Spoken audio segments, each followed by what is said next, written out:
Hello everyone, welcome to the lecture on Artificial Neural Network. Artificial Neural Network is a machine learning model that performs supervised learning. The basic building block of Artificial Neural Network is perceptron. Now perceptron is basically a mathematical unit that takes some input values and produces corresponding output. As illustrated in the figure, perceptron consists of a single node that takes some input values like x1, x2, x3 up to xn and produces an output represented as O. Each input to this node is weighted by some values represented as W1, W2, W3, Wn in the figure. Now, a single node in this perceptron model consists of two functions. The first function is summation and the second function is activation. The summation function basically takes the sum of the input values multiplied with the corresponding weights on the edges, while the activation function takes the output of the summation function and applies a transformation function to produce the output of the perceptron. Basically, the purpose of the activation function is to map the input values to the classification labels.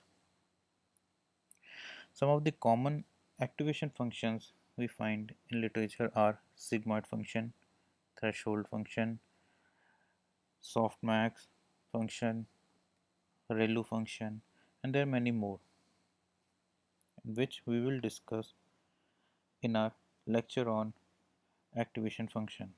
The advantage of perceptron model is it is quite simple and easy to implement, and it can solve any classification problem that has a linear separation.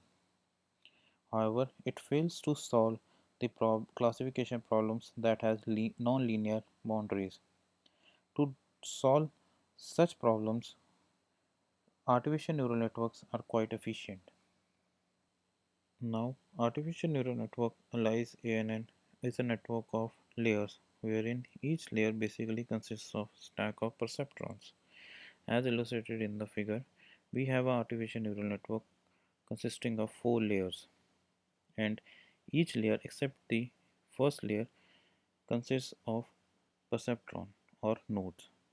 Moreover, each node in the artificial neural network receives its input from all the nodes in the previous layer.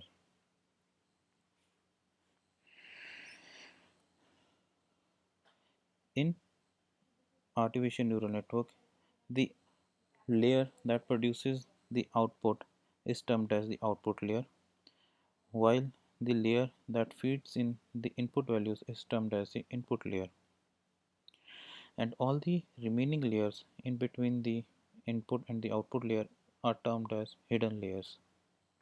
So in this network we have two hidden layers, one input layer and one output layer. In general, artificial neural networks with this architecture is also termed as multi-layer perceptron. Moreover, in the artificial neural network, the number of nodes in the output layer will always be equals to the number of output labels, and the number of nodes in the input layer will be equal to the number of input features.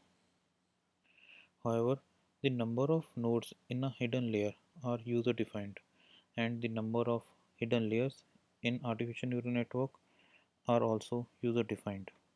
To get the output from ANN, we follow the feed forward phase, while to update the weights of the ANN, we follow the backpropagation phase, which are initialized with random values in the starting. And this figure is taken from the paper titled as Histopathological Image Classification by Optimized Neural Network Using IGSA. Thank you.